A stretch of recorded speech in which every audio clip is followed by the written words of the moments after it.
Calista Carter once believed that love could conquer all. When she married Louis Prescott, a highly successful and admired businessman, she thought she was stepping into a fairy tale romance. But 2 years later, she realized just how wrong she had been. Louis was not the husband she had dreamed of. He had never touched her, never looked at her with the eyes of a man in love. Day by day, she found herself trapped in a cold, lifeless marriage, where love existed only in name. From the outside, they seemed like the perfect couple, a powerful businessman with an empire at his feet and a sophisticated, accomplished woman thriving in the publishing industry. But behind the doors of their luxurious New York penthouse, Calista was nothing more than a wife on paper, a forgotten shadow in her own life. She had tried everything to reach Louis, to make him love her, but every effort was met with silence. His indifference was not temporary, it was a deliberate choice. And then, one night, when Louis carelessly left his phone on the kitchen counter, Calista stumbled upon a truth she was never prepared to face.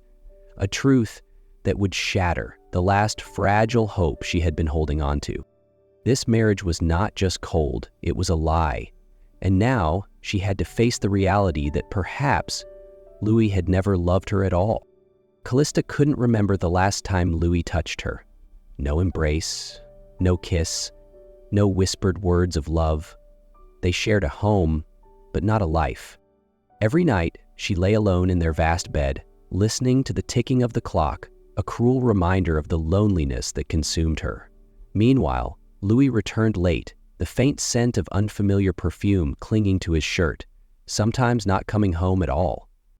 She had once believed it was her fault. She had tried everything, changing herself, becoming the perfect wife, waiting for him, hoping he would see her. But Louis never cared. Then, one fateful night, he made a mistake.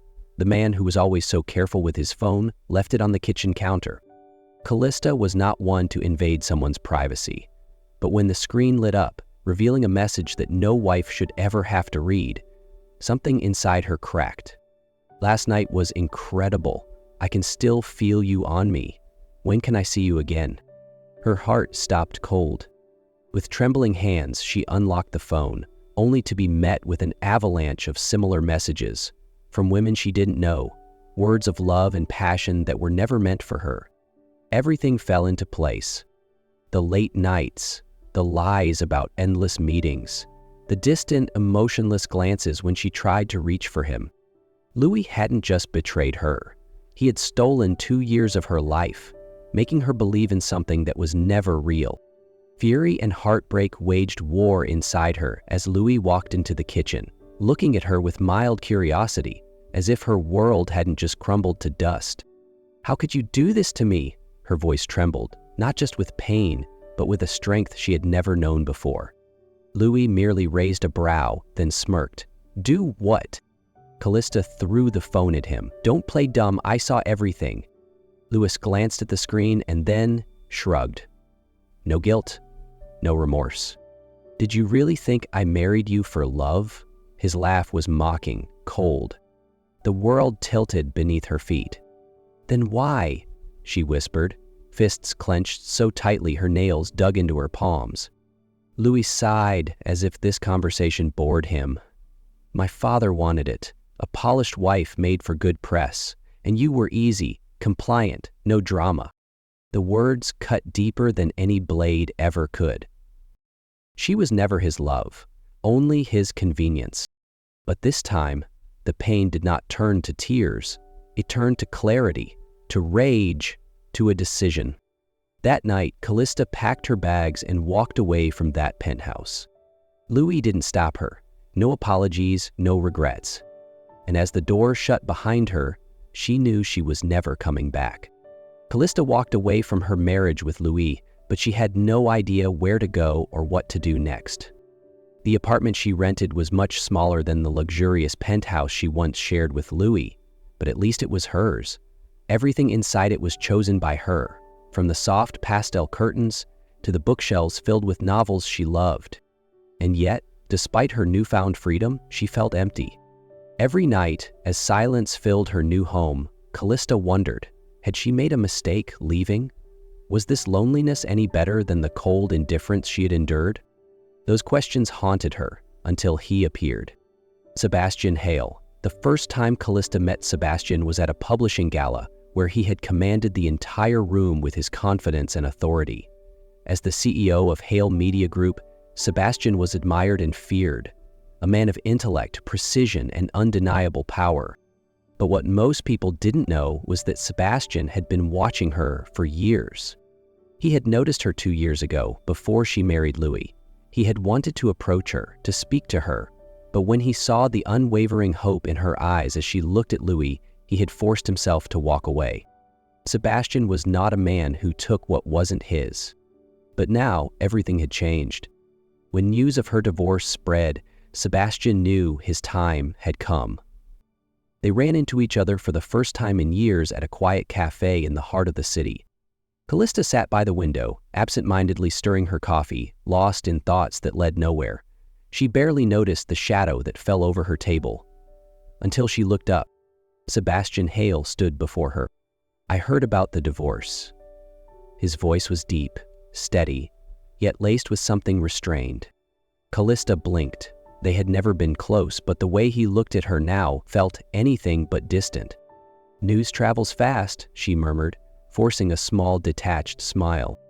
But Sebastian wasn't here for empty words. He studied her for a long moment before speaking again, and his next words completely shattered her composure. "Work for me?" Calista froze. "What?" Sebastian leaned back, his gaze sharp yet unreadable. "You need a job. I need someone I can trust. It makes sense, doesn't it?" She hesitated. Yes, she needed work, but why him? Why now? "I don't need saving," she said carefully, watching him closely. Sebastian smirked, but it wasn't amusement. It was something far more dangerous. "Maybe not," he murmured, his voice dropping just enough to send a shiver through her. "But you need someone who actually sees you." And in that moment, something shifted inside her. For the first time in a long time, she felt seen. And maybe, just maybe, she wasn't as broken as she thought.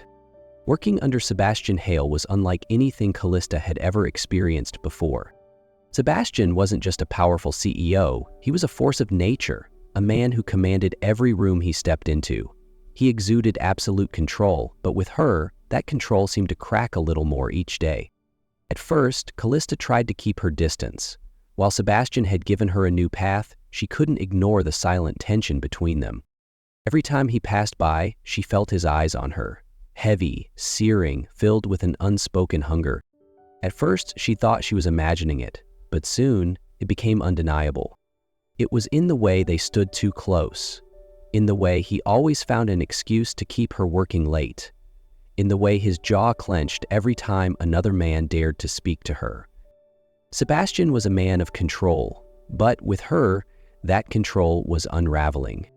And then, on a late night, the game ended.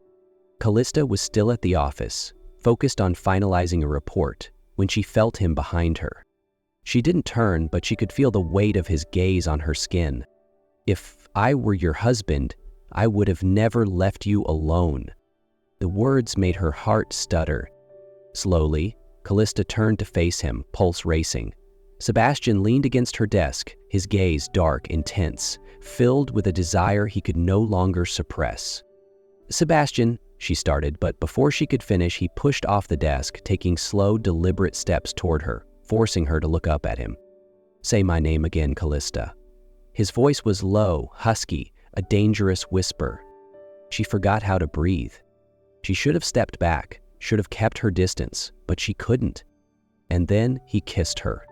It wasn't gentle. It was a declaration, a release, a vow that he wasn't holding back anymore. His hands framed her face, pulling her deeper, making sure she felt every ounce of the hunger he had been restraining. Calista should have pushed him away. She should have fought it. But instead, she kissed him back with everything she had. Because for the first time in her life, she felt truly wanted. And Sebastian Hale was not a man who would let her run away again. From that moment on, Sebastian didn't let Calista run anymore. The air between them shifted. No more stolen glances, no more hesitant touches. Everything was clear now. This was no longer a game but a declaration. Sebastian wanted her, and Calista couldn't deny that she wanted him too. Everything came to a head at the company's gala. Calista wore a sleek black dress, her beauty commanding attention from everyone in the room. But no one looked at her the way Sebastian did, his gaze sharp, possessive, as if she had always been his. Then, Louis arrived. He smirked as he approached, eyes gleaming with mockery. "You moved on quickly, Calista. Barely divorced and already with another man?" Calista tightened her grip on her wine glass, humiliation simmering in her veins. But before she could respond, Sebastian stepped between them. His presence was unshakable, commanding. "She's none of your concern anymore, Prescott." His voice was cold steel. Louis chuckled darkly. "You know, Sebastian, she was still a virgin when I left her." Calista froze. But Sebastian only smiled, the smile of a man who had already won. His strong arm wrapped around her waist, pulling her flush against him, and in front of Louis, he kissed her. Not a soft kiss, but a claim, a warning, a promise. When he finally pulled away, his gaze never wavered from Louis. "That just means she was always meant to be mine." Louis had nothing left to say. He turned and walked away, but the taste of defeat would never leave him. And as the door closed behind him, Sebastian turned to Calista, his eyes no longer cold, but burning with unspoken desire. "You're mine, Calista," he whispered. "You always have been." And this time, she didn't want to run anymore.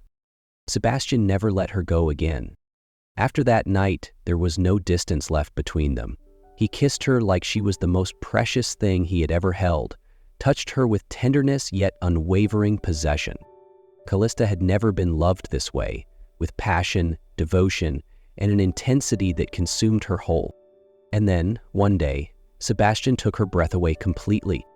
He brought her to a secluded beachside villa, where the waves crashed gently against the shore, and the sunset painted the sky in hues of gold and crimson.